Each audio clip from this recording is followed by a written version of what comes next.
Slapping, kicking, stabbing with kitchen knives, penknives, scissors, burning with gas jets, cigarettes, lighters, belting with open hands, electronic equipment or furniture, whatever happens to be handy, is just part of what a woman and children are facing in situations of domestic violence.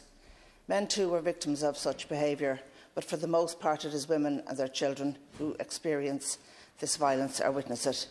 It is one of the great perversions of domestic violence that women, as they lie on the floor or curled up in a ball, think that at least their children aren't on the receiving end of this. Only they're not, because these children are traumatised by what they know is happening to their mam, and in some cases believing that they themselves are to blame. Maybe if they were better, nicer, cleverer, their mam might be spared. For so many of our women and our children, home is not a refuge but a prison. They are locked in, locked up, monitored, scrutinised, their belongings and sanity ransacked, often by a great fella altogether, a pillar of the community. We've seen it in the newspapers, who looks like butter wouldn't melt in his mouth. This situation has been magnified by COVID-19 restrictions, leaving many women with no break from their bullying partners.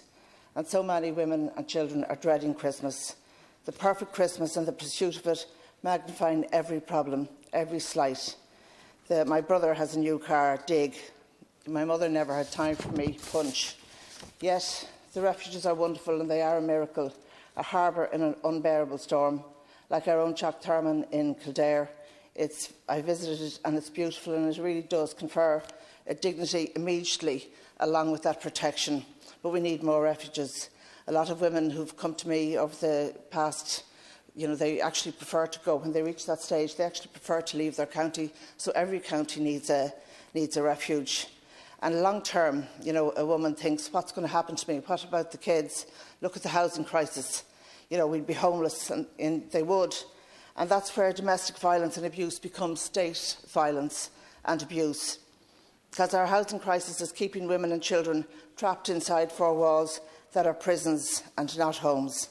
So I very much welcome this debate, Dara, and the initiatives that the government has taken. But we do have to do more.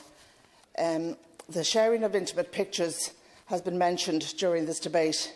And I remember standing outside the Dáil there a few years ago at a demonstration after the death of Dara Quigley, and her brother was speaking, and that too is a form of state violence, and one which brought great shame on Garda Síochána. And I was talking about my dad being a member of the Garda Síochána last night, and I was never so ashamed, I was never so glad that he was actually dead when that happened.